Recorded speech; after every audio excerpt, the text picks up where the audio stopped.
What's good, YouTube? Your boy EJ Hoops here, back with another amazing video. As you can see by the title, we're finna get into the Suns and Nuggets series, but before we do, make sure you hit that subscribe button, comment down below your take on the series, am I right, am I wrong, and like the video for me, please. I'm trying to hit 100 subscribers, hopefully before the end of the playoffs on this channel, so hit that sub button, because why not? We're gonna get straight into this video now, man. If you're a Suns fan, you should be depressed, because you're losing in 5. I'm gonna give you 5 games at the max. You're 1 game at the maximum. This Denver offense is just a little bit too much for the Suns defense or even the Suns offense, man. I kind of feel like I went into this series thinking that, wow, it's pretty obvious that the Suns can't stop Denver, but also putting Jokic into that pick and roll is going to be pretty deadly, but they even tried to put him in the pick and roll. It really didn't matter just due to the fact that the Suns lack three-point shooting. They don't really have anyone to attack the rim. They don't get to the free throw line, and very questionable defense. Those 4 things alone is going to be why that whole pick and roll thing with Jokic really doesn't matter. The only 2 people to get to the free throw line today more than 4 times was Devin Booker. Kevin Durant went exactly 4 times, but those are the only other people. Nobody else even made a free throw. Josh Okogie didn't make a free throw. That's 20 minutes. DeAndre Ayton didn't make a free throw. He only attempted 1. Chris Paul attempted 0 free throws. They gave Landry Shamet minutes in this game tonight. To be honest with you, it wasn't pretty. Torrey Craig didn't shoot a free throw. The fact that there's no dribble penetration to the rim when Kevin Durant and Devin Booker is off the floor is extremely scary. And even in the event, they played Kevin Durant pretty passively, in my opinion. They put him in a lot of single coverage actions, but they also tried to force Kevin Durant to drive, in which I really did like that scene. Seeing the fact that Kevin Durant can be at times kind of an overrated playmaker. Ended up having 7 turnovers in Denver. The Denver Nuggets defense actually did a great job. I don't really know if I can credit them that much, because the offense of the Phoenix Suns just isn't that good. To put it on the other swing of things, the Denver Nuggets offense was amazing tonight. And again, this is nothing where I don't know if I can credit their offense. They've been pretty damn good all season, don't get me wrong. Especially with working Jamal Murray back and Michael Porter Jr. back. They've been great all series long. I don't know how much credit I can give them, considering the Suns defense has always been questionable. We all know DeAndre Ayton is a baby in the paint. Chris Paul is a cone at this point in his career. Kevin Durant can get you some blocks. He ended up with 3 blocks tonight.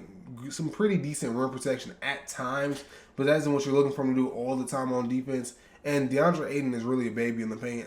Josh Okogie didn't really do much on the defensive side of the ball. When you have Aaron Gordon shooting 70%, 75% from 3, 100% from the free throw line, Aaron Gordon had 24 points. Or 23 points. We need that from Aaron Gordon you're not going to get that from Aaron Gordon every single night, but just due to the fact that that threat is amazing. Michael Porter Jr. played great in the first quarter. He had like 10 points in the first quarter. Finished the game with 11. Nothing to really bat an eye at. But again, just those threats out there with Jokic and Jamal Murray was a very bad problem for the Phoenix Suns, and at times they looked pretty hopeless. After the first quarter, that was the only time when this game was even in arm's reach. After the first quarter, Denver led by more than 10 points the entire time, and it didn't even really look like the Suns ever had a chance to come back. Every time the Suns would try and go on a run, all this was Jamal Murray. Even Bruce Brown had an amazing game. We had Bruce Brown beating people off the dribble, getting to the paint. We saw Jokic make a couple threes. Every single time that the Suns tried to go on a run, the Denver Nuggets shut it down pretty quickly. And oh my God, when I say Jamal Murray never left, he never left. People call him Bubble Murray. I know he tore his ACL, but this man is a baller. The pick and roll between Jokic and Jamal Murray was extremely deadly, and that isn't even really to criticize Jokic, because he didn't have the best performance tonight. He shot 42%, not 42, which isn't usual for Jokic. Shot over 50% on the season. He might have even shot over 60%.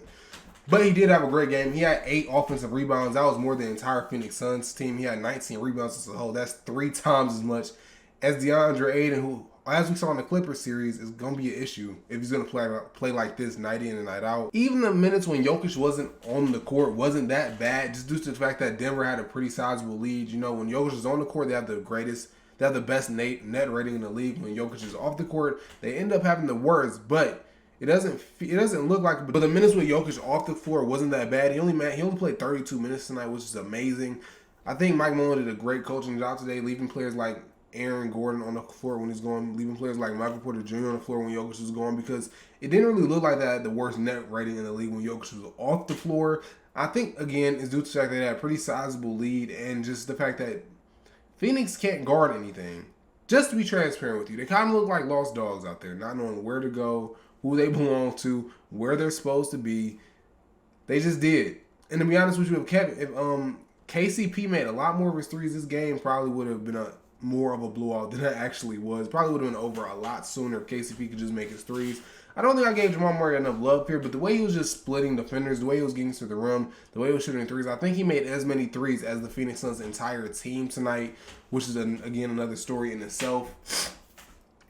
But yeah, the series going, I can't really see any adjustments that Monty Williams can make for this team, especially when it comes to like getting penetration to the rim to try and draw fouls, or even try and draw defenders off of players. Because, like I said, players like DeAndre, Ayton, Josh Okogie, Chris Paul at this point in his career, I saw a stat where he only made 29 baskets in the restricted area this season. If you want to keep giving Landry Shamet minutes, Torrey Craig, Bismarck, I don't see any of these players actually doing anything, getting any penetration to the rim. And even if they do, I don't really see anybody on the team. I mean, we saw some outings from Torrey Craig against the Clippers where he had like a game where he had like 24 points. He had like 4 threes, I believe. But outside of him having a lucky game, Josh Okogie having one of his good role player games, players like Kevin Durant and Devin Booker is the only two people I have faith in and making threes on a consistent basis. And they only attempted 4 tonight. That's not going to cut it if you want to do anything in the series. Chris Paul attempted 5 and only made 1. I wouldn't depend on Chris Paul because he's doing like that kind of all season. Not the most reliable 3-point shooter for this team. But again, even if there is a case where you can beat if you can beat Denver by just taking middies, in which I think they can do it once. I think the Suns will get one game where they shoot like 60 to 70% from the mid-range, putting Jokic in that pick and roll. Even though I think the Denver Nuggets did a great job in defending that pick and roll. It's not maintainable. You're not going to shoot 60 to 70% from the mid-range every single game in a series like this when Denver you can tell that they're giving a lot of effort, man. They're trying a lot. I feel like DeAndre Ayton wasn't impactful enough at this game at all. There was obviously the clip of him just standing there and staring when Jokic got his own rebounds over and over and over again. Just really plays like that throughout the game. Again, his 14 points and 7 rebounds didn't really seem impactful at all, especially considering the fact that he was baby food in the paint all night for Jokic, all night for Jamal Murray, all night for Bruce Brown, all night for Aaron Gordon. MPJ was even getting a couple of points in the restricted area in that first quarter, like I mentioned. But yeah, I don't really have a lot else to say. If something else comes about, I'll probably cover it on this channel. I'm going to post again tomorrow. Probably the same day that this comes out, technically. I'm probably going to post again today or tomorrow with my second round playoff predictions as a whole. This is kind of a spoiler. Denver's winning this in 5, no question. But again, like I said, I don't really see what adjustments Monty Williams takes from this. Unless you're going to make Booker attempt 10 threes a game and KD attempt 10 possible threes a game and maybe allow Chris Paul to keep attempting 5 to 7 a game, hoping that he prays and makes it while trying to depend on players like Josh Okogie or Torrey Craig to score more. I don't see a real way where this series goes more than 5 games. 6 games, if it's Christmas morning and God/Jesus Christ himself comes down to try and save them. 6 games max. I don't see a case where this goes any farther than that. And again, I don't know what adjustments is to be made. I mean, I kind of feel like Terrence Ross should get some more tick in a series like this. But then again, you don't want to just throw a guy out there to the fire when you barely played him last series. And since he became a Sun, I mean, he got tick in the regular season, but not enough tick to really hang with the big boys. Even you don't want to keep throwing out random lineups. I haven't even seen Terrence Ross and Kevin Durant play enough meaningful minutes together to even try something like that. But yeah, that's going to be it. I'm going to post again today/tomorrow, depending on how I feel. I'm post my second round predictions. I kind of want to do it tomorrow early because that Heat and Knicks game is on, and that Suns, and that Golden State Warrior and Kings game is on. But that's going to be it for this video. I love you guys more than myself. Check out my main channel if you like anything that I said, anything about my personality. I look different, I act different over there. Is that a pimple? No, it's not. Check me out on there, EGF Rhyme. We're trying to hit 700 subscribers. We're extremely close to it, so I'd appreciate if you want to check me out there. Now I'm out. Peace.